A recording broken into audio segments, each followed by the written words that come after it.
all kinds of stuff. JP said he had his eyes closed. Now I can see it. Tyler, how are you doing? I'm doing amazing. How are you guys doing? Doing great. Doing great. I'm going to try something just real quick here. We kind of losing the net on this one, so I'm going to go back. It's okay, you can lose me. Now we're going to go back. Ron St. Pierre. I mean, what the heck? What the heck? Where did that come from? Ron and Heather are Fairy Tale Dragons. They're amazing people. I met them actually through working with the Tree Frogs, and I seen them at a shows, and we talked a lot for a long time. And they actually just vended with me in Tampa. I was honored to have them behind the table, and we just talked all weekend, and it was a really good time. We had Ron on about a year ago, and I don't know if I've ever been more intimidated with having somebody on. And not his fault at all. It's just mine because he has such a name in the hobby. So I think for him to call you out and give you so much credit and just say, that I think that's special. That's pretty cool. And again, well deserved. Well deserved. Thank you. Yeah, it meant a lot when I seen that post. We're going to talk more on animals because you don't just do animals. You do so much other stuff. We're going to talk about some of that stuff in just a minute. But what I always like to do is tell us about yourself. I mean, let's remove the reptiles away from the equation for just a moment. Tell us about Tyler and kind of work your way through, what you do for fun, what gets you excited about life and things like that. Okay. Well, my name's Tyler. You said not reptiles. Well, my name's Tyler, and I'm 23. I'll be 23 in May. And I just live life every day trying to do something fun, something positive, whether that be something outdoors. I love to go on hikes and to any nature parks. I love to travel and just kind of go around and see nature in general. Outside of reptiles, we do like educational shows and in events such as like that. I like to go fishing and stuff, pretty much anything outside. Outstanding. I want to say something like, well, how long have you enjoyed hiking or how long have you been fishing? But you're flipping 23. I can't remember back when I was 20. I can't remember back that far. Yeah. So I've been outside doing things since I was a kid.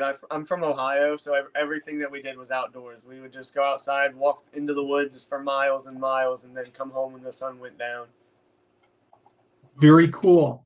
Very cool. So anything else for hobbies? Anything else from I like to binge Netflix movies or anything like that? In theory, if I had a little more time, I would like to watch some TV shows. But how busy is your day? Now, I know some of the stuff that you're doing, and that sounds really busy. And we're going to talk more about this in just a second. But how busy is your day? It's full from when I wake up to when I go to bed. Right from sunrise to sunset. Yeah, I wake up and when all the lights get flicked on, and then start off with the watering and the spraying, and then by the time I'm done with all that, it's time to feed and put things to bed. So we're going to let's jump into the reptile part. You say that you're busy from sunrise to sunset, all day long. What, to give us a feel for, what keeps you busy, what takes up all of that time? And I always hate asking this because it sounds like a, I'm right here kind of answer. And I'm not looking for that. I'm looking for more of a contextual kind of, oh my gosh, that's why you're so busy. How many enclosures, how many animals, what all are you working with? Not specific animals, but in general. I have 2 reptile rooms that are pretty full. I have a lot of different species, at least 30 or 40 different species that we're working with. And the easiest answer for you on why my day is so full is the baby frogs. Right now we got like 5 different spawns right now, probably around 8,000 to 10,000 tadpoles that are all starting to come out of the water, and we got to set them all up in only a couple in each enclosure, and we got to change their food, their water and their enclosure down every day. 8,000? Yeah, we got a lot. The one spawn alone has over 2,000. And what frog is this?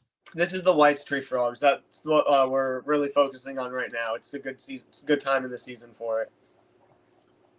Wow. So tell us about a little bit about that kind of a setup. For 8,000 frogs, what does that mean? So I stagger the spawn so they don't all come out at one point in time because that would be a little bit too much.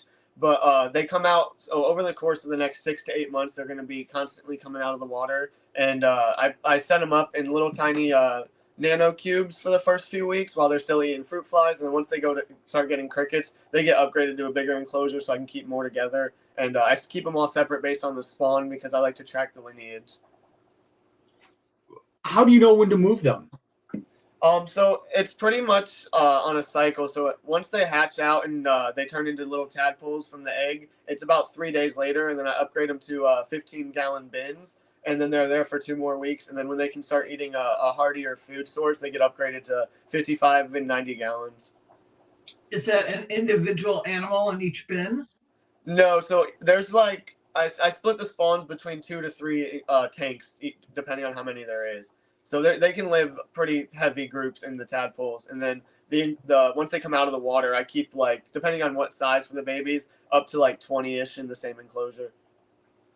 Oh my gosh! What is your hatch Go ahead, rate? Nick. Go ahead, please. What is like the rate then for I want to say hatch rate, but it's not really a hatch. So they're a faster growing spawn or tree frog, so it takes about 3 days from egg to tadpole, and then over the course of the first month is really when they're growing, and then after a month they start coming out one by one and it takes a few months for the spawn to come out. What do you, I'm just, in my mind, it's like 8,000. 8,000 of anything is incredible. Yeah. It's just amazing. So you go through this process. Eventually, are you housing them all individually at some point or not? So this species can live together as long as the frogs are the same size. So as long as I keep them relatively grouped together based on size, they can all live together, as much as the enclosure can hold. Okay. So it's all size based. So you start pulling the smaller ones out. Yeah. So once they hit, they all go into the nano cubes, and then every week I go through, and all the ones that are big enough to start eating the crickets, they all go into the bigger enclosures. And I just move them up as some of them will grow at a faster rate, so those ones get pulled out and upgraded first. Oh my gosh! I'm going to back up. We're going to cycle around because we're already digging deep into this hole of tree frogs.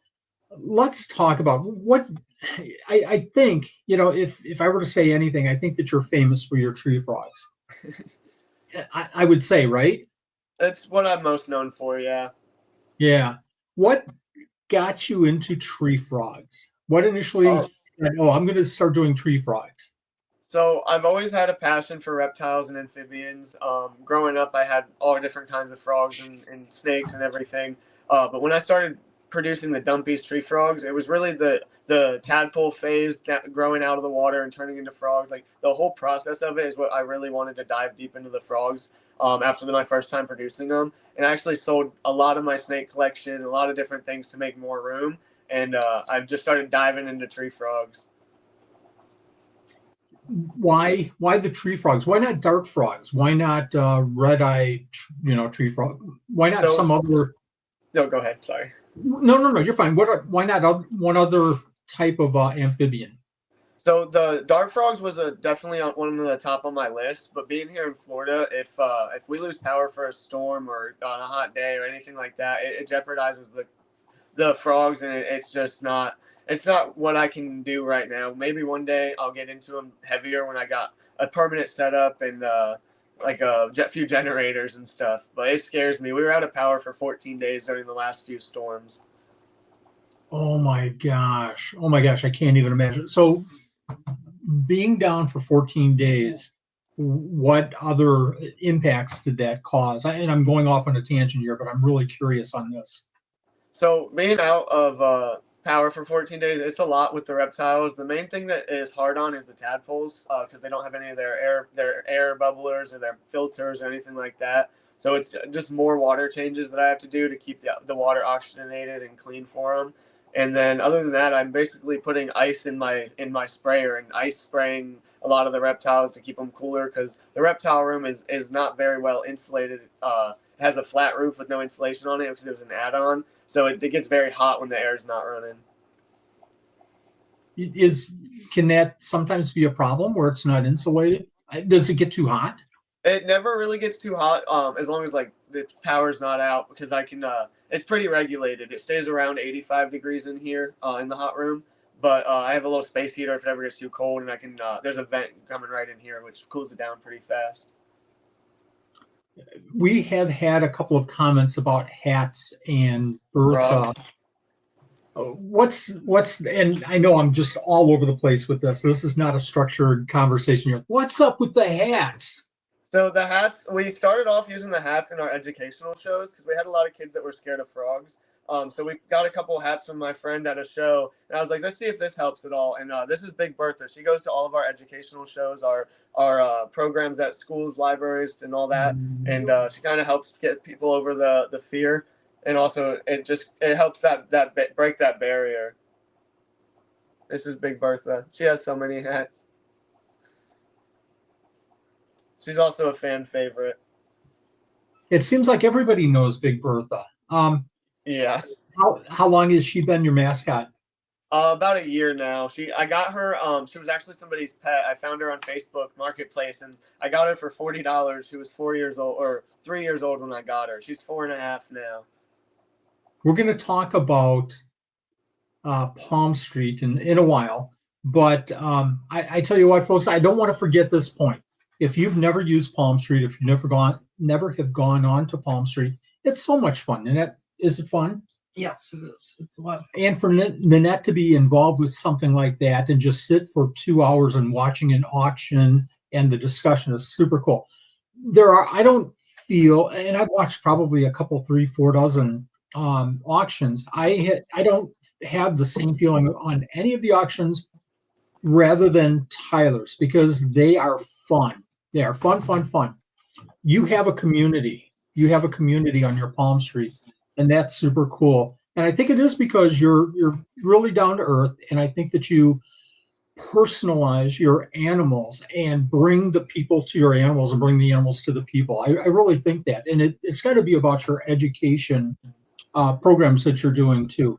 Can you kind of talk about Anna? I'm going to talk about that in just a second. The Palm Street. Can you talk about your education? What kind of got you started with that? I know we're going off away from the animals a little bit here, but I'm kind of curious on that. So my whole life I've always gravitated towards like educational stuff and helping people. I went to school and got my fire science degree. I was originally going to go down the firefighting track until I dove deeper into this. But with the educational portion of it, a lot of it stems from I grew up doing swim lessons, and I was an autism swim instructor and a disabled swim instructor, and doing this part of the hobby, it was a lot of fun. And I thought to myself, I was like, well, what am I actually giving back at doing this? Like, yeah, I'm having fun, I'm breeding animals, I'm going to shows, I'm having a blast, but what am I giving back? So we actually myself and Grimm's Exotics, he does it with me. We go down to schools and churches and libraries, and we don't charge for any of those for the most part, but we do charge when we do like private birthday parties and stuff. That is awesome. How many do you do a year? Not enough. It's harder to find them. We're trying to start expanding our horizon a little bit more. I would like to do one every weekend if I could find them. And find the time, I'm sure. Yeah, it's crazy. What are some of the experiences that you've had with these educational programs? I'm guessing this is with kids and adults. And what are some of the highlights of doing your educational programs? So one of the things that we do, which I love, is at the end of the shows, we just started doing it, is we hand out these certificates. It says Certified Reptile Handler. And after our show's over and everything, we let the kids pick their favorite animal that we brought, and they get to hold it and pose for a picture or pose for a family picture. And we sign and give them a little certificate. And it always makes them really, really happy. That's an outstanding idea. It kind of gets them involved and makes them feel like they're part of the show and everything. And actually, they take something home with them to remind them. That's a great idea. Do you have at these shows parents or grandma and grandpa or uncle and aunt that, okay, kids, this is your time, it's not mine, and they're just like, I don't want anything at all to do with these animals? Do you have situations like that? And do you ever see anybody warming up, during the show and maybe kind of getting into it a little bit? Yeah, so we had at the last event actually, we had a mom. She was she was a mid-age. It was her first time ever handling a snake. She was scared of them at the start of our show, and then we pulled out a scaleless corn snake, and she actually was like, "Oh, that one's pretty cool. I want to feel it." And she felt the scaleless corn snake, and at the end when we were doing the pictures and certificates, she actually held her first snake, so we gave her a certificate too. Oh my gosh! Oh my gosh! I'll never have one of those. You'll never have what? A snake? Certificate. A certificate. That's never going to get a certificate for holding a snake. Nope. I would get one for holding a tarantula. So, Yeah, so there. I'm not going to get one. You will eventually. Mm-mm. I give you 2 more years in the net, and you're going. You've touched snakes, though. That's a step. Yeah, barely. Barely a step. Barely touched. How do you decide? How do you decide on the animals to go to these shows? We have certain ambassador animals. So we have a giant sulcata that we use to educate people on tortoises because they're not in everybody pet. So we have one. He's giant. His name's Mr. Slowski, and he comes around with us. So and then we have a banana pectinata. His name's Foster. He's actually on break right now because he's in his teenage attitude phase. But he's super sweet. He's just growing. And then we have a Sudan plated lizard that still needs a name. He goes around with us. We bring Aki monitors, some bigger boas. So we have some like of the same ones that we bring around. How big are the boas? The biggest one that we bring around is probably around 6 feet. And then we have a 5-foot one named Pepperjack that's super known. 5 feet seems to be 5-6 feet. No, not at all. 5-6 feet seems to be just the perfect size to show off at these shows, right? Yeah. It just seems like that's an animal that gathers some respect for the size, but also it's small enough to hold for people. Yeah. Back in Ohio, we worked with retics and berms, and 5 and 6 foot was nothing compared to those, but they're banned here in Florida. Then Frank says, Nanette, touch the snake. No.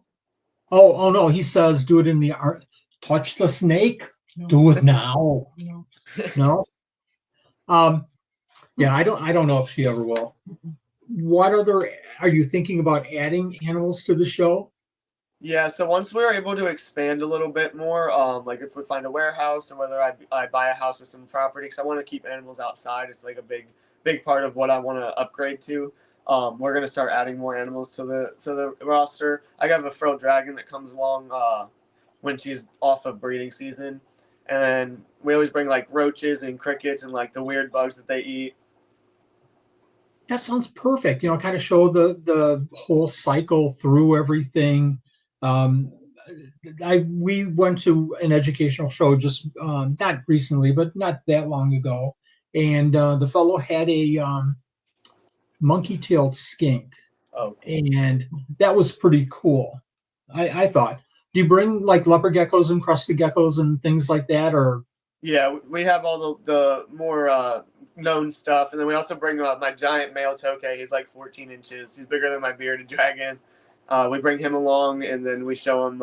We talk a lot about invasive species and natives and what we can do differently. So we bring in the invasive tokays that we have here in Florida. He's a captive bred one, but I bring him to show what runs around and how we can try to prevent that and stuff like that. How tame is the tokay? Yes, no. That one's not very tame, but the babies I actually handle when they're as their babies before I sell them, and I usually sell them pretty handleable. Nice. At a point, Pepperjack is the best. Who is Pepperjack? Pepperjack is my Hypo Arabesque BCI boa. I can get him out if you want to see him. Yeah, that'd be cool. Yeah. If you don't mind, If that'd you're be in super Florida, cool. that's fine. Did he mention Pepperjack? Did I just miss Yes. it? Yeah. Yeah, he named him really quick when he was naming Sorry off about that. a couple of the other ones. Interesting. So he talks about This he's is been doing PJ. it for years. What's that, Tyler? This is Pepper Jack. Oh, very cool. Very tame. Yeah. He's very pink in person. The hypo-arabesque gene, it brings out the pink. Pepper Jack. He's being very active right now. Come here, buddy. He's maybe not quite 5 foot yet. I haven't measured him in a little bit. Nanette He's says the that. smallest that we bring are the boas. Oh, is it? Yeah. Are the smaller ones, do you find them to be an issue if you bring the smaller ones? Are they just too active? Or, They're a little bit active sometimes, but other than that, they're fine. I don't really have any problems with the snakes that I bring because if they're even questionable, I leave them at home. Yeah. But he wants to just run around. He feels my warmth. He wants to just take it all in.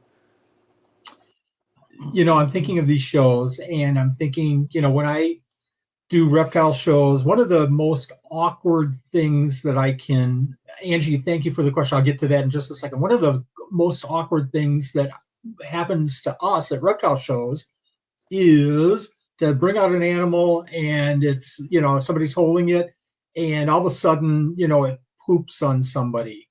How often does that happen at the reptile educational shows you're doing?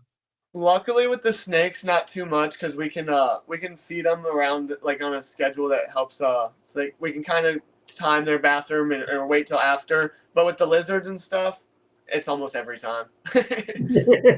That's what they do. Yeah. Angie has a question here. Do you ever do shows at elderly housing? Sorry, and if so, are there what are their reactions? You should read the question. I haven't actually done one at a retirement home. That's a really good idea. That would be a lot of fun. Mm-hmm. I think that would. I think that they would get into it. I mean, the whole experience would be super cool. Yeah. So you're doing these educational shows, and again, bless you for doing those. Thank you very much for doing that and getting the word out and getting hands-on. I think that's the important. Anybody can read or about reptiles. Anybody can watch TV shows, but to get that hands-on or face-to-face with an animal is a completely different situation. So thank you very much for doing that.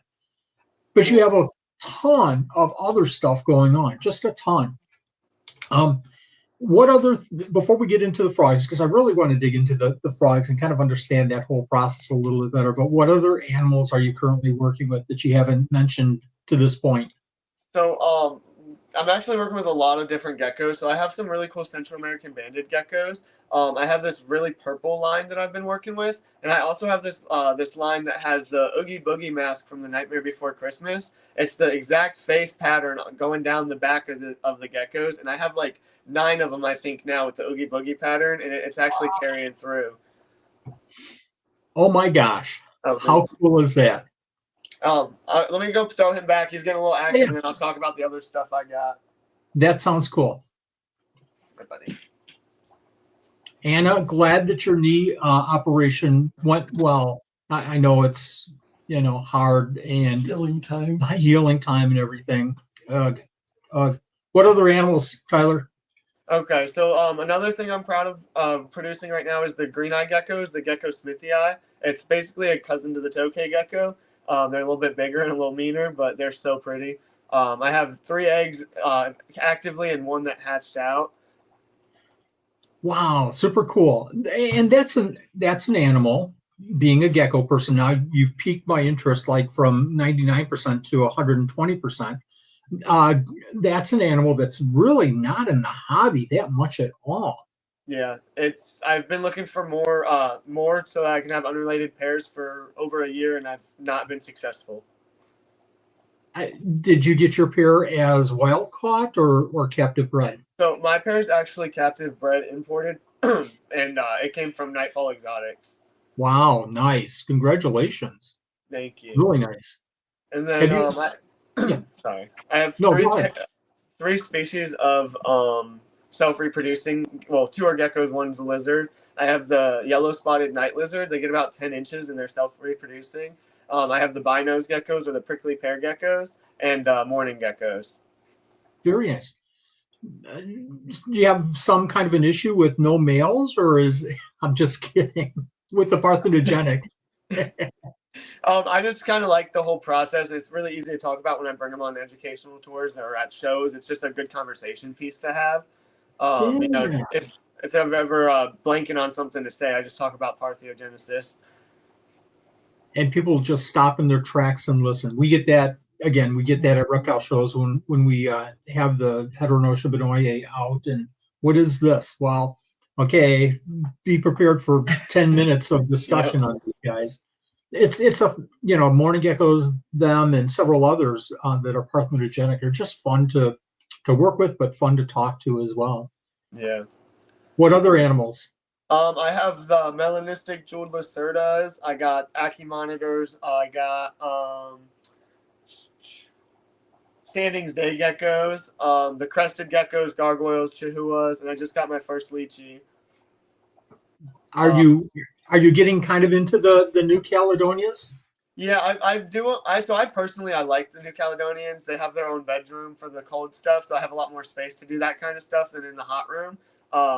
So I do the ones that I like in there. I don't dive too heavy into it, just the stuff that I like because it's fun.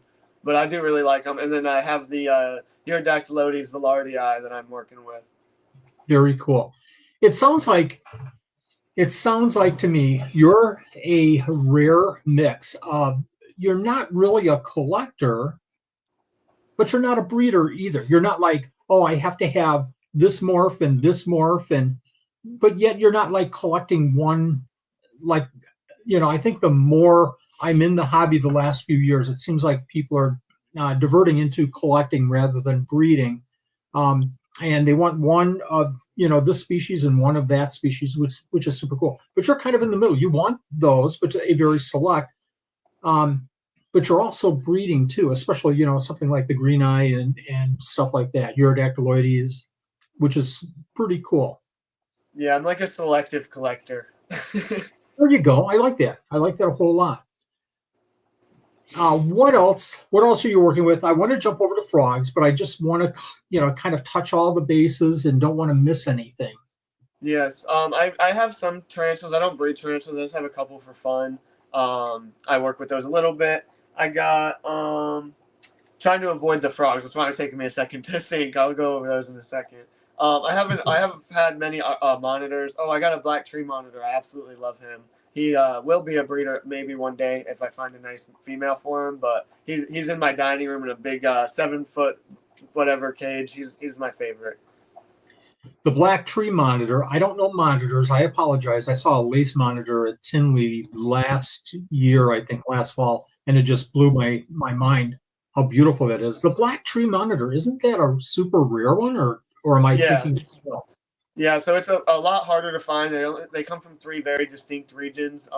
They're hard to come by in the hobby. There's like 2 or 3 on Morph Market, and I think 2 of them are wild caught. There might be one captive one, but they're almost never seen. And I actually found it at a Repticon. Some guy brought it in that wasn't vending, and he was looking to trade stuff, and he wanted to get into ball python. So I gave him the rest of my ball python collection that I had at the time, and so he gave me the black tree monitor. We were both beyond happy, so I think it was a really fair trade. Brad is saying that black trees are on the CITES. The what? The black tree monitors are on the CITES, he said, which is kind of interesting. Oh. CITES is the you can't export and very controlled. And okay. That's cool looking at them. Oh, okay. Yeah, I just saw a video on Facebook of a fellow that had a couple of black tree monitors. Angie is asking, any monkey tree frogs? Monkey tree frog. A monkey tree frogs. So I don't have any of the giant waxy monkeys. I've been looking for a good group of them, but most of them come in wild caught or captive imports, and they don't always look too hot. So when I find something really healthy and looking, I'll grab some. But I've been looking for some for a little bit. Are there do you find yourself maybe looking at different frog, I hate to say species, but different frog types more than you're looking for some of the reptiles? So with the reptiles, I'm more into like the stuff you don't see much and the rare stuff. So that's why I don't really buy as much of the reptiles as I do the amphibians. The white tree frogs, I love them a lot, and I buy every color and morph that I can find of those. So that is something I have one of every one. But the other stuff, I'm very picky. I'm going to do something here. I'm going to see if I can add this to the page, and we're going to jump through some Instagram pictures because I think that you can talk through them way better than I can bring up the subject. What kind is this, and what makes obviously this is a tree frog, but what makes it a green tree frog? What makes it special? So that one comes from from the white tree frogs. That is my blotch project. That's where those big giant blotches with the black rings on it are. This one came from a frog named Peppy and a frog named Sticky Toes, and they only produced three of the super blotchy ones like that so far. There's a few like that are almost as high expression as that one, but I'm actually working that project to try to have like a good percentage of the frog to be white. Oh. And watching your, again, I'm going to jump into Palm Street a second, but watching your Palm Streets, I get a flavor for, some of these different color morphs. And I don't know if it's a morph or a line or what's that? So some of them are morphs, some of them are line breds. The snowflakes is more of a line bred trait. They can pop up, like that one's mom has like half as many spots as that, and the dad has almost none. So the some that it's producing with high expressions is really questioning a lot of that I thought I knew. So it's kind of like genetics. I'm not sure what's going on here. I want to ask everybody, the viewers, can you see the pictures? Are you seeing it? Okay, Nanette just asked, are you seeing it now? I don't think they're seeing it. I got it pulled up on my computer in case, but I don't see it on. I just see the black screen and then us. Yeah, I'm not seeing it either on my computer. Okay, then I'm just going to remove it. That's unfortunate. We are seeing Nothing. Well, sorry about that, folks. I'm not sure why that's not showing. Do you have a setting off? No, I'm not sure. What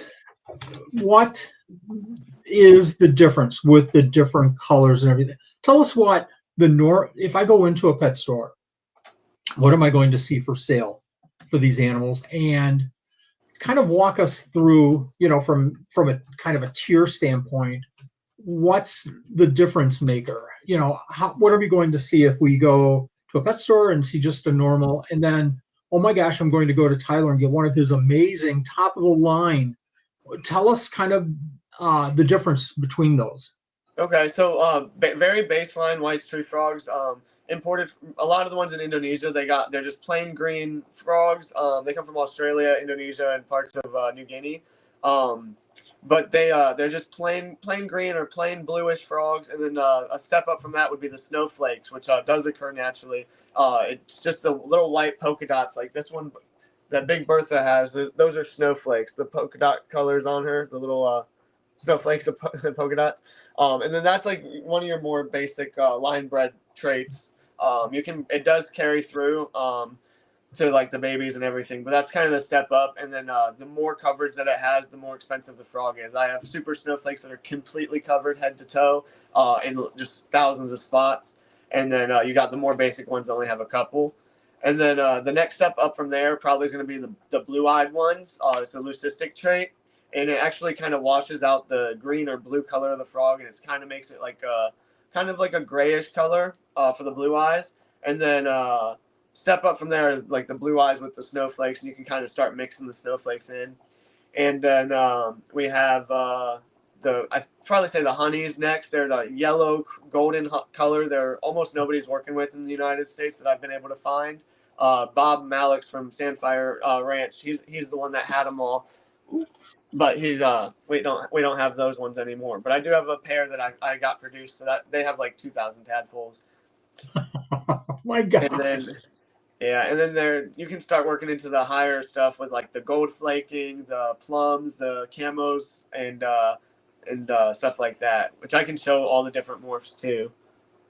The plums, are they truly like a purplish color? Oh yeah, I'll go grab one for you. Oh my gosh, that's so cool. While Tyler's doing that, I'm going to try this one more time. and you can kind of watch your screen in that and see if it shows up. I'm not sure why it's not. Sorry about that, folks. I see it now. Oh, that's weird. It's there That's now. super weird. Crazy. But I'm going to take it down now. Now that I've got it working, I'm going to take it down because you just brought in an animal. I'm going to take.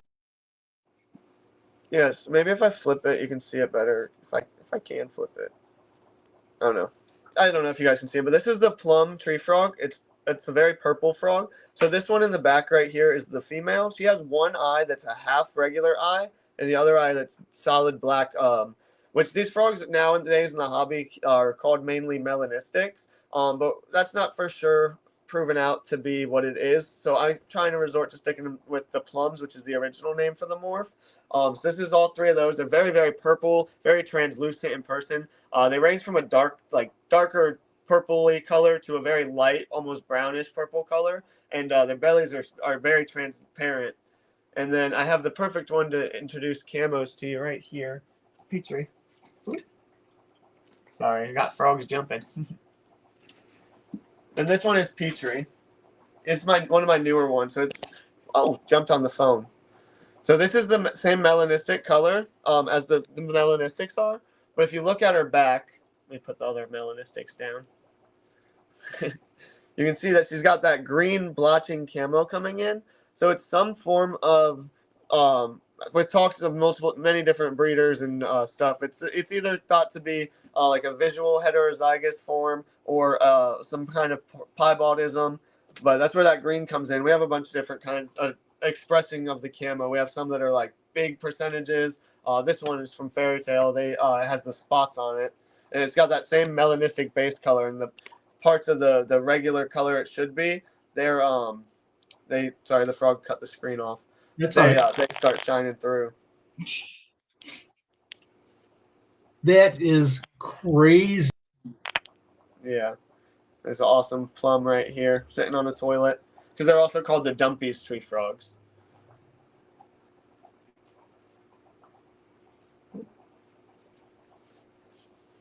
And I work with a lot of different kinds of frogs, but the Dumpies are definitely one of my favorites. Dumpies. Can you still hear us? I couldn't hear you. No, I can now. Yeah. Okay. Oh, okay. When you said, these plums, I'm just knocked off, my seat right now because those are beautiful. I like the camo before. I've seen the camos, but I've not seen the purple, and that is just when you said these are plums, I'm thinking lavender crested geckos, which is in my mind such a stretch of a name. It's like somebody saying this leopard gecko is blue. It's kind of not-ish, but that purple is outstanding. Yeah, in person it's even better. Oh, They're saying every time you bring us out of the picture, they lose our voices. They can hear him, they can see him, but they can't hear you. okay. So I don't know what's going on today. Okay, and I was just we were kind of watching anyways. I think it's more important that everybody sees the beautiful animals that you're showing us. Way more important than them seeing you and I. Definitely. I could move this way and be very comfortable at this point. Do you want the mic position differently? No, I mean I can move out of the picture. So when we're at Tinley, in a week, the one thing that I'm going to be looking for are those animals. It's a week from now. Yeah. Oh. Just a week and a day. Crazy. Wow. What, in your mind, do you think this is genetics? Is it line breeding? Is it? And I kind of alluded to that question earlier, but what do you think's going on with these animals?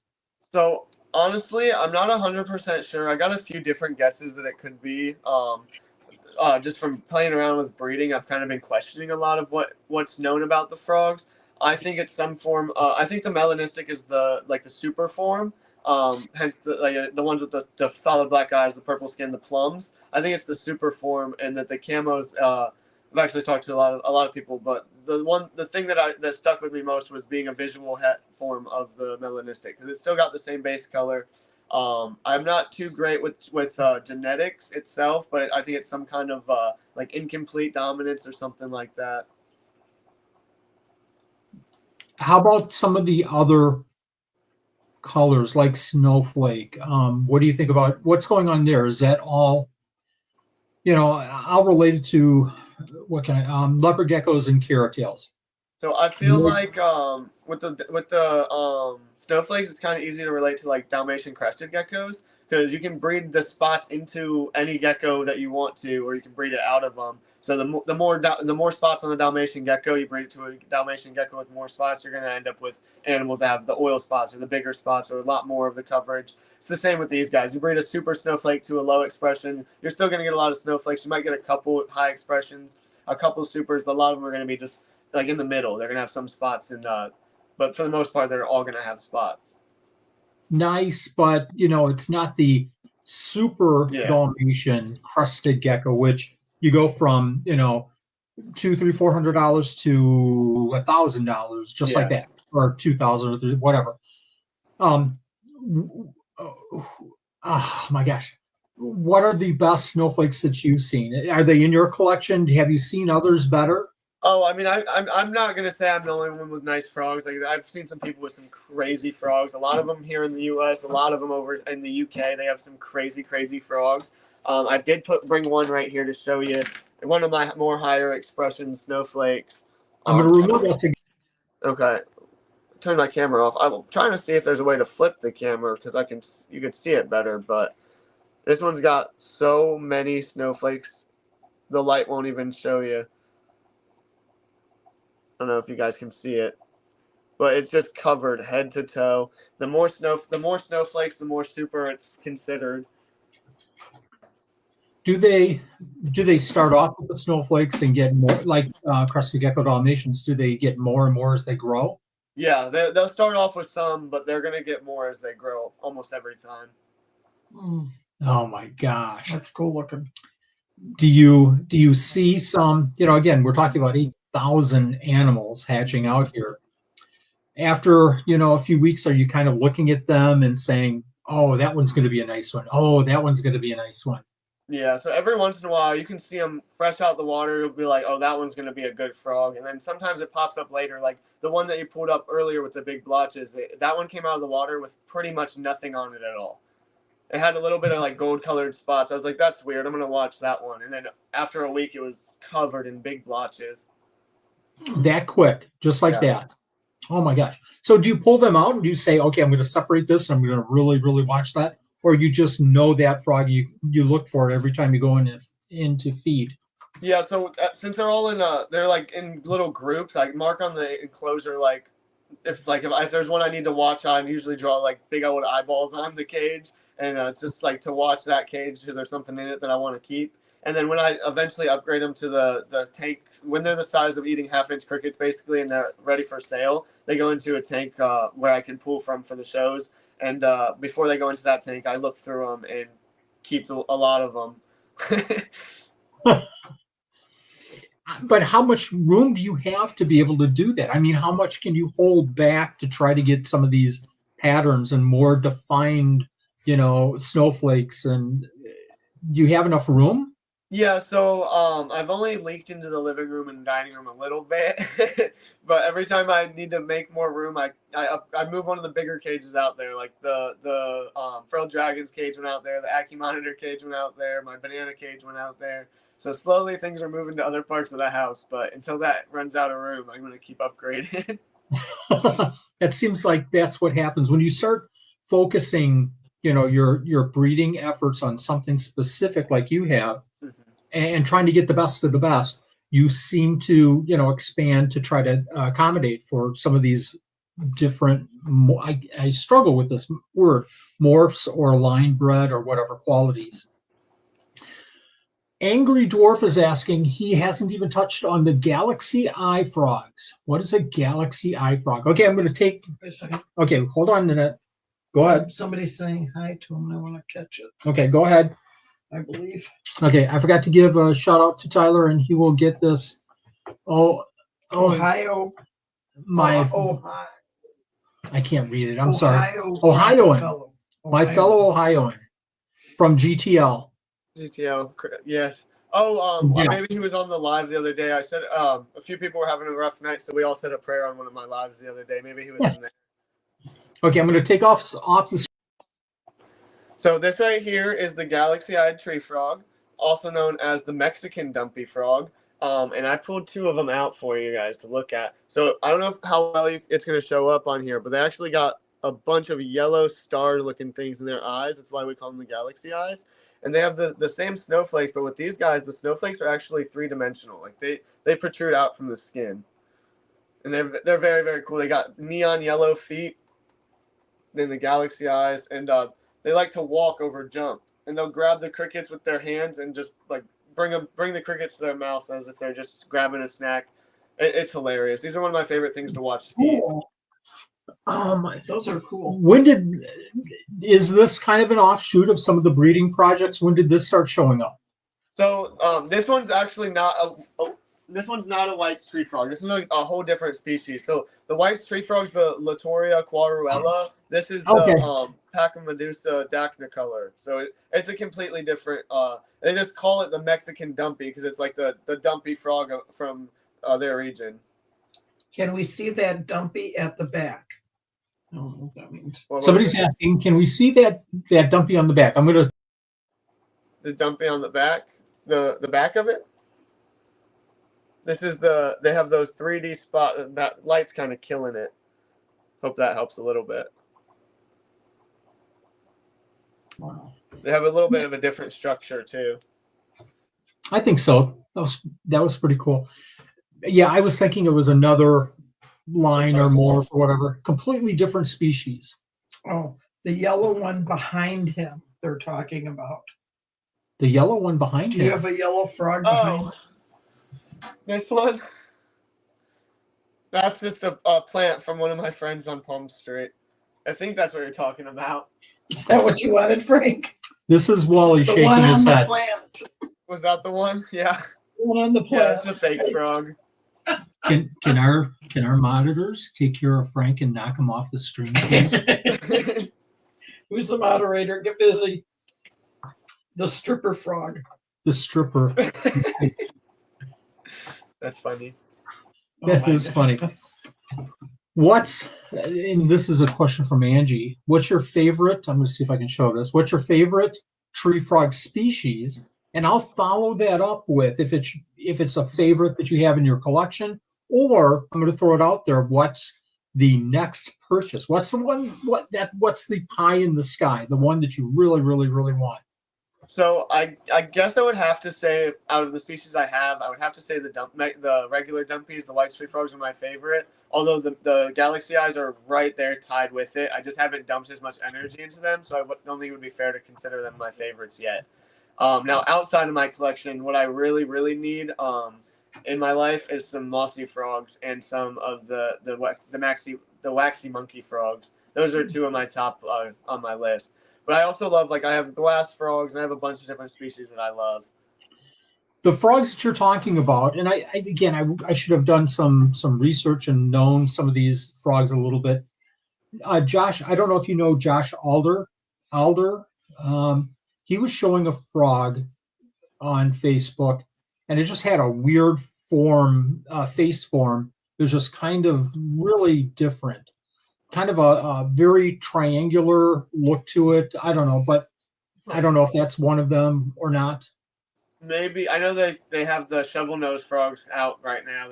They're all over. Those ones are pretty interesting. I don't know if that's what he posted or not, though. I wonder if that's it. It did, if I were to describe it and somebody said it's a shovel nose or shovel mouth. I think it's shovel nose. I would say, yeah, it kind of looks like it. Yeah. We've got Timothy has a question here. Hey guys, when it comes to the fragile, smaller micro geckos, this is a gecko question. Yeah. Is there a method? Timothy, message, unless Tyler, you want to, yeah. Is there a method to catching them to remove them from their enclosure besides just grabbing them with your hand? Don't grab them with your hands. He's afraid the tails are going to come off or he's going to break a leg. I worked with the ashy geckos, the little micro geckos for a long time, And the best thing I would do is I would take a cork round and cut it in half, and then I would actually put it together and rubber band it. And that way, when they go into the cork bark, you can just put it into a container, undo the rubber bands, and just take it in half, and then they kind of just come out. Well done. Exactly. Give it some little area that it can go into to hide, and then just take it out. Yeah, perfect. Angie, are your frogs in bioactive enclosures? So most of my frogs do live in bioactives, except for the babies, because they get upgraded and moved so much. It's easier to just deep clean the cage after a week and then put them there. The only thing right now, a lot of my bioactives are broke down because I've been dealing with little tiny sugar or wood ants or whatever they are. So I actually had to strip a lot of my enclosures, and I've been fighting the ants before I rebuild everything, because I had to strip some of my backgrounds and everything. I went out of town for a few days, and when I come back, there were just ants everywhere. It was rainy, it was cold, and they just came inside. Oh, the same thing happened to us. Our ants got into our incubator, found some little crack and got into the incubator, and I caught them after they had devastated one small grouping of more common geckos' eggs. So it wasn't too bad, but it was like, oh my gosh. And it was just a line, That's something, as keepers, for over 20 years, I've never had to deal with ants. But when you have them, it's like panic time. I don't know if you were the same, but it was like, oh, I've got to get rid of these like right now. Yeah, that's why I started stripping the background. It's not worth the risk. I'll rebuild stuff later. I'm going to actually start posting videos of it on YouTube as I start rebuilding them. So it was a little good in the bad. And it's all a learning experience. It absolutely is. So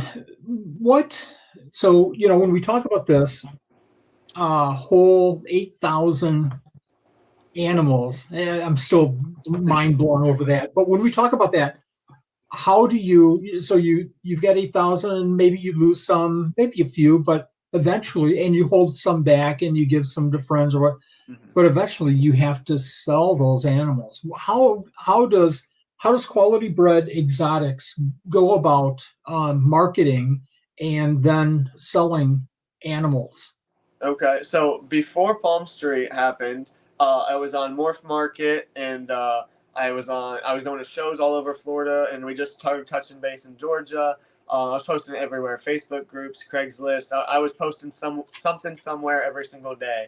Now, my 90% of my income or my sales generated are from Palm Street. It has. I started it this December, I think, was my first show, and then I started hitting it hard in January. And I think I've made more sales in Palm Street in these 2 months than I've made all last year. Wow. It's really been awesome. So that's where all my energy is being put right now, into Palm Street. And I still am posting like on Morph Market. I haven't in a little bit, but I'm still going to update that. I have the pro account, so I might as well use it. Exactly. That's interesting. So, I've got several different ideas going in my mind right now. Number one is it sounds like you're not losing your avenues of sales just because Palm Street is taking off for you and for everybody, that's using Palm Street. It sounds like you still want to do reptile shows. You still want to do Morph Market, but maybe there's a hierarchy. We're going to first add it to Palm Street. Then, if we have some available, we're going to take them to shows. And if we still have some available, we're going to take them, and put them on Morph Market. Does that seem like the case? Yeah, so my go-to when the frogs first come out of the water, like everyone gets dibs for my stuff on Palm Street first. It's where I'm officially launching everything new. Just because I got a lot of my sales already generating there. That way, my regulars, I have a lot of friends that I've made on there, so they kind of get the dibs. They can put it in the boxes they already have coming. So I like to do that first. But I still take this. I usually go live on Fridays, so I go live Friday and then give them dibs, and then whatever doesn't sell, I take it to the show. So that's kind of how I do that with the shows. Morph Market, I used to post individual frog pictures and have each frog in its own enclosure until it sold. I don't have the room here for that anymore. I have 30 or 45, I forget what I counted. It was either 30 or 45 enclosures with people's names on it from Palm Street orders that I have to ship out. That's just the frogs. I still have a bunch of other orders that have to go out too. Are we, because of this interview, keeping you from shipping Is it the weather? Is it the No, weather because that? Memphis can't get its stuff together. Last week I was going to ship out, and Memphis was closed because of a backup. And then this week I was going to ship, and they're closed because of a blizzard. I'm like, I'm trying here. Yes, yes. Obviously, one of the frustrating things about selling animals, especially this time of the year and the 2 months before and middle of summer, you always have to fight weather and you have to fight, all kinds of other situations. I want to dig into Palm Street for just a second. And, we were asked what is Palm Street earlier. And Angry, thank you very much for giving a very brief description. Tell us about your first experience with Palm Street, how it went. What was your thoughts about it? Was it like a game changer for you? What got you interested? And I know that we're kind of going away from the reptiles here, but I think this is a very, very interesting topic to touch on. And I wanted to touch on it again because you helped us so much. Mm-hmm. And again, wanted to thank you so much for helping us. Tell us about that first experience with Palm Street. So my very first live on Palm Street, it actually didn't go that amazing. It was my fault. So when I first joined Palm Street, they only had the gecko and the ball python category unlocked. I had no idea at first when I was packing animals for my first live. So I packed like 50 frogs and a bunch of different animals, and I packed 4 crested geckos and a morning gecko. It's the only geckos I had. And I didn't have any ball pythons. So right before the show, I had started posting listings, and they had reminded me like, hey, it's only geckos and ball python or snakes or whatever right now. I was like, oh crap. So I was live for like maybe less than an hour. I did sell a morning gecko on there. And I was like, I'm gonna give it one more go around with geckos on the mind because I wasn't prepared for the geckos. And I did it again, and it was not that many sales, but it was a lot of fun. I had kind of made it a goal for myself to get some followers on there, and I'm not a quitter. So I was like, I'm going to keep going. It's great to manage. I had my cross county show that I was doing for a while, which I'm still planning on doing again. But Palm Street it was so put together, and the features were there, and it was so easy to manage. I was like, I'm going to put some of my energy into this and see what it gives back. And then they actually let me launch the frogs on there. And then I brought cooler brids and boas and monitors, and I kind of was like launching all kinds of stuff on Palm Street. And I was like, yeah, this is for me. I'm a people person. I go live twice a week at a minimum. And some of the people on there that I've met, I know I've seen Angry Dwarf in here. She's one of the people I met through there, and that actually became one of my good friends. So I'm just blessed to have a lot of the Palm Street people. That is very cool. So he said, it was easy to use, Nanette. He said, I jumped on my very first time. It was so easy to use. Yeah, you were a basket case. Right. I was. He was, even the show that we did with you, he was like, this isn't working. And I understood what you were telling me. He wasn't getting it. And I'm like, just let me do it. Let me do it. I'm like pushing it off to the side, like, just leave me alone. I can hear him. Just go to the other room, Wally, and leave me alone. I understand this. But then I got very nervous the first show. I was like panicked myself then. But it went really well. It went really well. And I'll say again, it wouldn't have gone live. We wouldn't have gone live if we didn't do that. So I had done a test and it went okay. And then the second test was failing miserably until you jumped in and helped us out. We would have never, ever have started even one live if you hadn't helped us. I hadn't understood anything. I was just really struggling with just grasping the concepts. Now I don't obviously I was too. 2 a week. There is no way. Yeah, it was a little bit much at first with like running the auctions while you're live and whether you should put them in advance or do it live. And I played with all the features myself for a while. And after too much time spent before the live, because I was stressing myself out trying to do everything under the sun with putting the listings in and doing everything. I was like, I'm just going to go live today and just wing it. And now that's pretty much what I do, and it goes pretty well.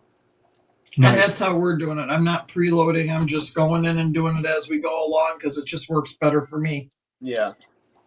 The cool thing with Palm Street is it's an easy for the buyers, for the people watching. It's a fun thing to jump into, and you can be there for 5 minutes. You could be there for 2 hours. You can buy nothing. And maybe if you jump in at the right person's auction, you could even win a gift. A lot of these Palm Street auctions have giveaways in them as well. We've given away a few gifts, nothing fancy dancy, but we're dipping our feet in the water a little bit here, and maybe we'll do something different.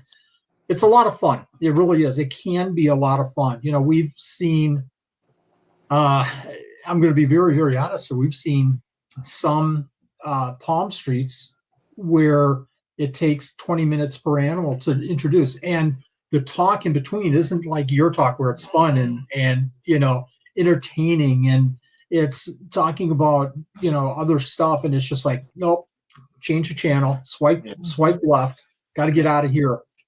It is what you make it. And I think that for you, for your direction, especially with your animals, you're doing it the right way because you're building an audience. So people are going to go, oh my gosh, anything frogs. Well, I know there's that, Palm Street guy that does frogs. So I'll jump on there and maybe I'll buy one or two. So and the key point is there that you're building your audience. It's not going to come right away. And I think that people that are going to utilize Palm Street, they're going to build an audience just like any other social media platform. That's my thought. Yeah, I do giveaways pretty much the whole time I'm live because it entices people to follow you. Mm-hmm. I also I talk, if anybody has a question, I just talk their ear off. The one time we talked for like 3 hours on tree frog genetics, and we just talked frogs and care and everything under the sun on there. And I'm up to 1,300 followers now, and it's been set in 2 months. Holy crud! Say that number one more time. 1,300. Holy cow. And I have more on Palm Street than I do on Instagram, Facebook, TikTok.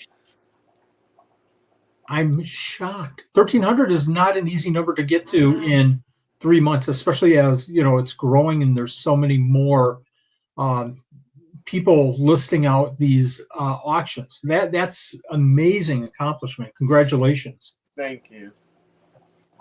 Frank is saying go 24 hours. No, we're not going to do that. Tell the audience, tell our viewers, if anybody's even wondering, about this Palm Street thing, tell us a couple of good things about it and tell us a couple of bad things. I don't want to say bad, but struggles, things that, yeah, you know what I mean? Yeah. And I can chime in too. The good things about Palm Street is it's really a good community builder. We've been bouncing around people all over the United States. I think there's sellers in Canada as well. I'm not 100% on that. But at least all of us in the United States, we're all bouncing around each other's lives. We're supporting each other. We're sending people, rating each other after. And we're kind of growing together it's kind of like what the reptile community used to be and what it should be. It's less of the dog-eat-dog kind of world that we have at the shows that I've experienced a little bit. It's kind of just a bunch of friends all going live and having a good time. I mean, Ethan was on there eating Pangea the other day. It was hilarious. Like, everybody just does kind of fun stuff on there, and we can all be ourselves in it. It's like a safe place to enjoy the hobby and make some money too. It doesn't hurt. Well done. One of the I guess bad things I could say is it's easy to spend money on there. Angry, what do you think about that? Is it easy to spend money on Palm Street? Let us know in the comments. It is. It's too easy to. You just go in there and you're hanging out. I mean, I'm moderating for a lot of people, and I help out a lot of the first time streamers, and I sometimes buy stuff while I'm in there. It's convenient, but there's a lot of the things that I would have, like any of the bugs or anything that I would have to say that could be better. They get on it pretty fast. Like even the moderating, there are a bunch of features that are coming out this week that I had mentioned would help us for the moderators. And this week there's a bunch of new features coming out, so they're really on top of anything. So I don't really have anything bad to say. Maybe I know a lot of people are against it a little bit. They think that it might be like competition. There's a lot of people that are more involved in the other sites and stuff. But I think there's plenty of room to share with everybody. Whether it be Morph Market, Palm Street, Facebook, like wherever you stream your most of your sales are generating, like that's going to be different for everybody. My sales might come from Palm Street, somebody else's might come from Morph Market, but there's no reason to hate on the other site. How's the invert activity? Tyler, how have you seen? Do you see any inverts? I mean, we auctioned off a couple of groups of isopods, but nothing Nothing big. I major. haven't seen a whole lot of other stuff yet. It's growing to have more. I've sold off most of the stuff I had for inverts. I know a few sellers on there have tarantulas, but not too many yet. So there's still a lot of room for tarantula people to capitalize that market, because every tarantula I've brought onto the live has flew off the shelf. You mentioned a really, really big point. When you first did your first Palm Street, you were told, you did the listings and you were told not to bring the frogs. Why was that? And why do you think they changed their mind? So a big part of it, I think, so I'm not 100% sure, but I think a big part of it was like the legality issues, and like a lot of the cooler breeds and stuff aren't allowed in certain states. And I know they started as a plant app, so I don't know if they had to get like certain permitting or licensing or what. But over time, it's kind of like any other sales platforms now. So like if I sell something to someone in Georgia and it's a corn snake and they're not allowed to have it, that's on me and the buyer. That's not on Palm Street. So that's kind of has to do with like the actual seller. And I think they grew more warmed up to it more as more reptile people joined, and they seen how much it could grow. And now you can bring anything you want on there. Stinky's asking, can you sell animals? Yes. Absolutely. Oh, yes. There are so many great animal sellers on there. If I tried to shout them out, we would be here for another hour at least just doing that. Yes. But yeah, there's everything on there. Palm Street started off, and way better than I do, but I'll kind of butt in here. Palm Street started off as a live plant. Who would buy a dead plant? It started off as a plant auction site, and grew to like crystals and jewelry, and then got into the reptile side of things recently, not that long ago, and has just taken off. Now they're selling fish too. They're selling fish. I saw that on the update too today, marine and freshwater fish. But I think that's a beta test right now. Boy, that was a bad pun. Yeah, it was bad. Unintentional completely, but they're just starting off with that, and I think that they're doing it in a limited situation. How are the terms in? Oh, I missed the comment. How are the terms in discoverability? How is it in terms of discoverability? Most people, like my profile is Wally Supreme Gecko, so if you know me, you can. Us, you can find Supreme Gecko on there. And I think that's true with Tiki's geckos and Altitude Exotics. When we talk about Palm Street, the one factor that I know is, Brian from Altitude Exotics got on there and sold thousands of dollars worth of geckos his first time. So the point being is that you can find breeders like myself that just get on to have fun and sell some animals. And I try to do it as affordable for everybody as I possibly can. You're not going to find, the top of the line lily whites or anything like that when we do a Palm Street, but you'll find some nice animals, and you'll find some rare geckos in there as well. So that's our little niche, I think. And I think that as we continue and offer the same and build up, hopefully, more than 100 followers, right.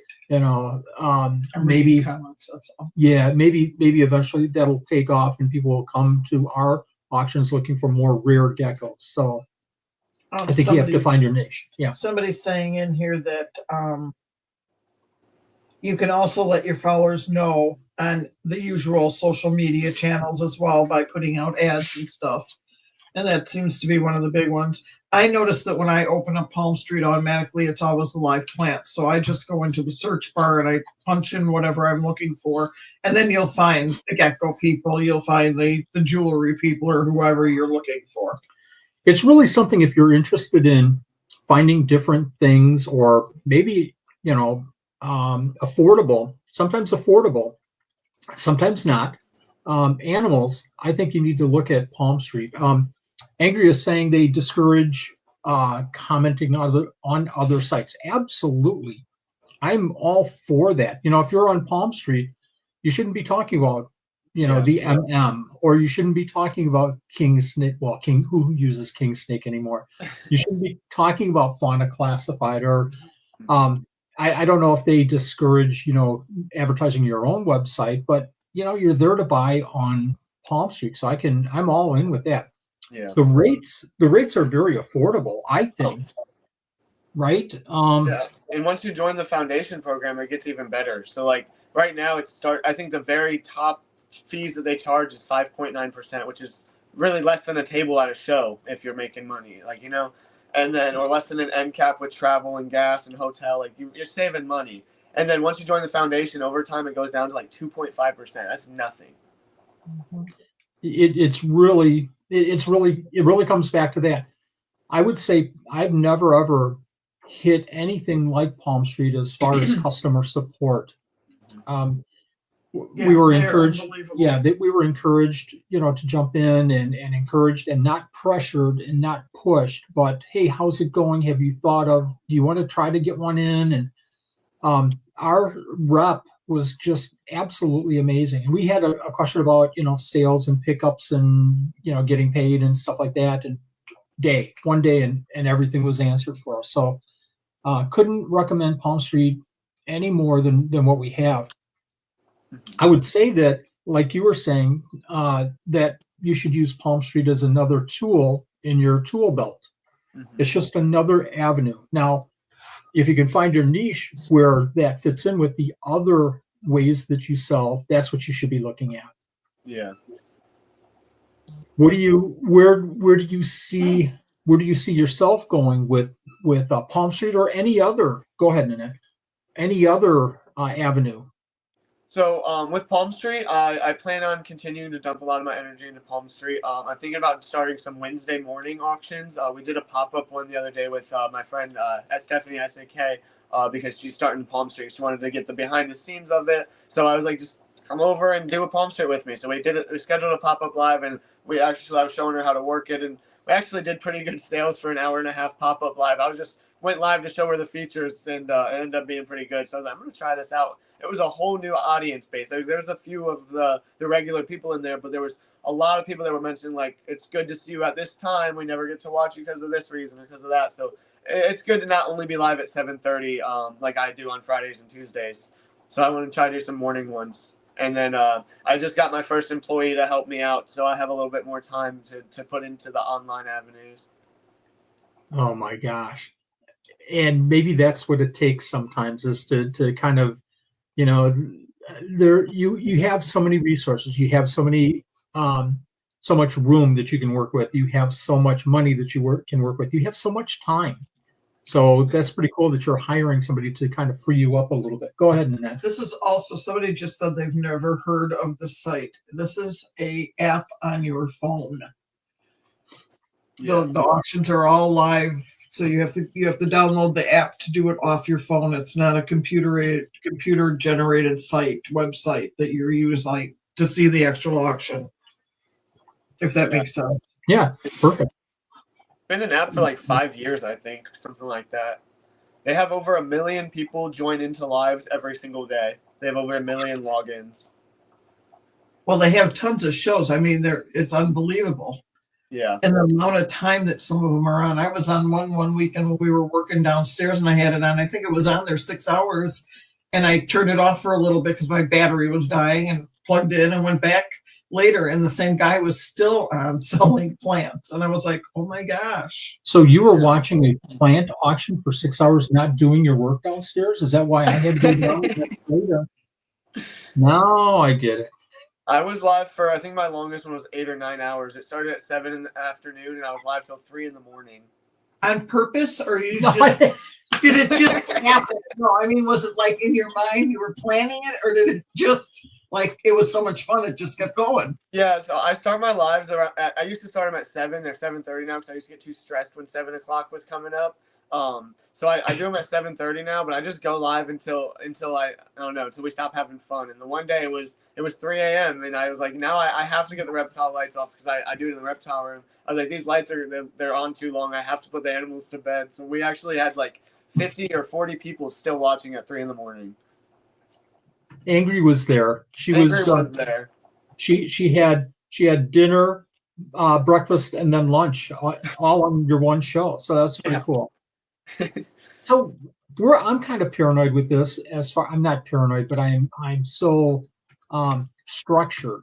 I'm going to say structured, and everybody's going to say that's not the word. That's not the word you should be using. But I'm so structured that I want to go. Okay, let's go. Let's get these. People have busy schedules, and I don't want to keep everybody here. Nobody wants to listen to me talk for even 1 hour. So let's do it. Go, go, go, go. And I don't think that's what Palm Street is. That's just me interpreting what I feel people want from this app. And I don't think now, the more I watch, the more I hear you talking, I don't think that that's what people want. Yeah, so a lot of people utilize, like, obviously people are there to buy stuff and to see what you have, but you'll get a lot of people that just genuinely like to hang out and talk and just be around fellow reptile people in a safer area. We have people watch us like podcasts, like while they're at work, they have us in their headphones in, and then I say like, oh, I'm bringing out a gold flake tree frog, and that person may be just listening and hanging out for the day, but that might be something they want. Now they're there and listening, and then they can jump on and buy it if they want it. But a lot of people are just listening to us talk, and that's why I always just have a good time. If I sell nothing, I don't even care. I just go on and I start off with the frogs and hats on, and I'll show things in my collection, and we just kind of have a good time.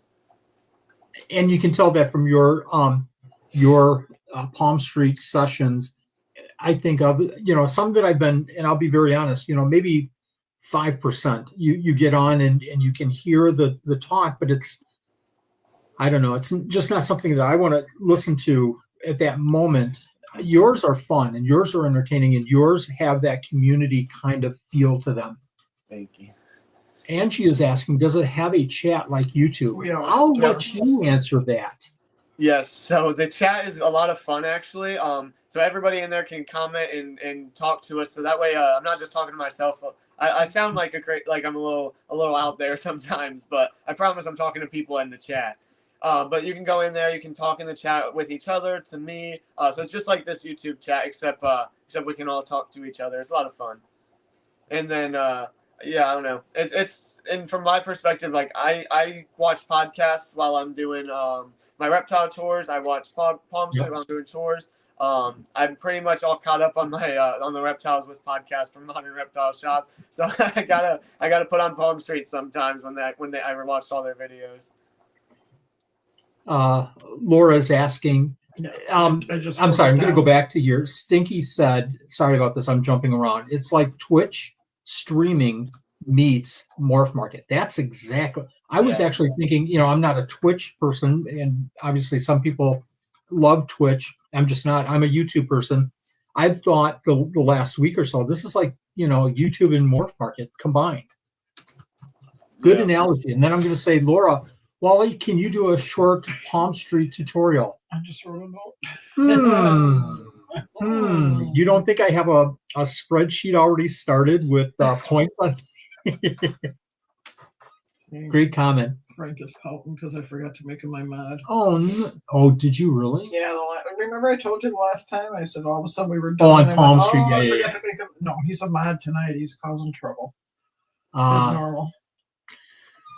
What was oh gosh, anybody else have any questions? I mean, we kind of got off tangent a little bit with the Palm Street, but I think that this was valuable conversation, and I think that it's going to take off big time. I think that more people will find it easier than they think it is and won't stress out like I did, and will start using it more and more. So I think this was valuable. Yeah. Tell us what's in the future with your company and where you plan to go. Where do you plan to be in like 5 years? In 5 years, I'm praying I'm on a property with a bunch of outside cages that are gigantic and everything can thrive out there. Hoping it doesn't take 5 years, but I want to get a property, a little house where I can just keep me and my dog, and then a bunch of giant cages I can build outside. I want everything almost to be outside, minus the cold species. And then I want to really hit hard in the educational tours. I want to get some kind of van or bus that I can kind of set up with enclosures somewhat, or like transport enclosures for the animals so they don't have to be cupped up on the way. And then kind of focus more of my energy into the educational portion. Now that I have the one employee helping me, and 5 years from now, I hope I have 5 employees helping me at least. And then that way the cleaning and the feeding and the more routine stuff, I can take away some of my time from that and really focusing on where it's needed. That's where it starts. You do all the work, and then all of a sudden you have one employee, and you look around and you have 10, just like that. I'm going to jump on some of these questions here. What's the hardiest tree? Hardest? What is the hardiest tree frog species? Yeah. Oh, I thought in my opinion, it's the white tree frogs. That's another reason I dove so deep into them, is because they are such a beginner species. They're a lower humidity frog. They regulate their moisture levels pretty much all the way on their own once they hit a certain size. So you just change the water. You don't have to worry about missing their enclosure down and everything like that. They also live a lot longer than a lot of tree frogs. So it's like a 15, 20-year average for them. So it's a pet that gives you a long life. And a lot of the littler tree frogs, the red eyes, the glass frogs, it's like 3 to 5 years. So it's not as long term as a pet. Wow. I'm shocked. I didn't realize that. So 3 years and you're done. And with these, it's how long did you say? Like 15 to 20 on average, but there's some people that are questioning it might be longer. Sounds kind of like we saw with the crested geckos. 12 when they first started. Keeping them in captivity, it was 12 to maybe 13. Then it was 15, and now it's like 18 to 20. Yeah. Let's see this one. Can you dollar start Bertha? So everybody wants you to dollar start Bertha. So that's a request from our channel. So what you do, just say on the next palm shoot you do, we're going to dollar start Bertha here because of the Supreme Gecko with YouTube channel. With free shipping. With free shipping is crazy. Well played. Oh man, I don't think I would sell Bertha for 10 grand. You get that one pet, and she has her own Instagram page. What advice would you give to someone who wants to get into breeding tree frogs? Good question, Angie. So it's definitely going to be to pick a species that you enjoy keeping, because frogs are a lot of work. So if it's something that you're looking to do, not just because you love it, but just because you're trying to make money or because they have a lot of spawns, get something that you like more so, because it is a lot of work. When the frogs start coming out of the water and you have 1,000 to up to 1,000 or two in one tree frog spawn that you are going to have to clean and feed and water, it gets to be a lot of work. So definitely make sure it's something you enjoy. Make sure you have the space and the time for it. And then if those boxes are checked, then if you want to dive in, you can always reach out to me. We can build a rain chamber before you get into the breeding. That way you can kind of figure out how the rain chambers work with the rain and the lightning and the thunder and all that stuff. And then that way you have it set up for after you cycle your frogs, you have it ready to go, you add the water, and you breed them. So there's a few things I say to get together beforehand on the breeding. Unless it's something you're buying tree frogs as babies and you're going to grow them up and learn about them more, then you can dive into the rain chambers and stuff after. But just gravitate towards something you like, because it's a lot of work. I realize we really haven't gone through the details of working with these animals and the details of breeding and the details of raising them up. We've got to have you on another show to kind of walk through some of this. We do have another question, though. Go ahead and post it. Oh, I'm sorry. No, I'm sorry. Does Tyler have YouTube how-to on tree frogs? Do you have YouTube videos? So I have one very sad YouTube video I meant to delete before this.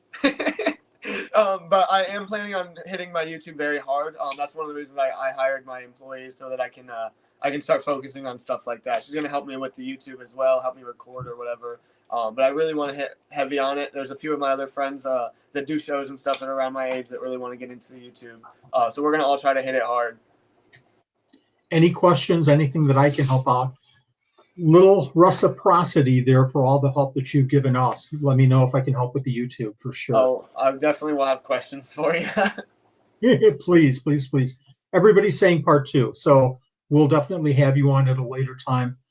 This was, I don't want to keep you all night here. This was amazing. You have so much going on. You really do. It's exciting. You said 23. I don't look at you as 23 at all. You've been talking, and it sounds like you have been here for years. You have 20 years of experience doing this stuff. Exactly. That's what it sounds like to me. So congratulations, sir. I really respect what you're doing, and hats off to you for doing what you do. Again, thank you very much for coming on the show and sharing your experience, all of your experiences. next show we'll dig into more details on these animals. Specific Yes. animal.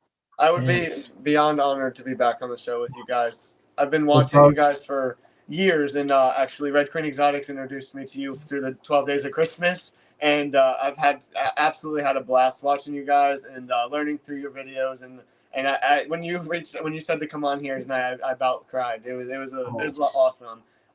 So I'd be honored to be here. I'm glad to come back, and it's been a blast.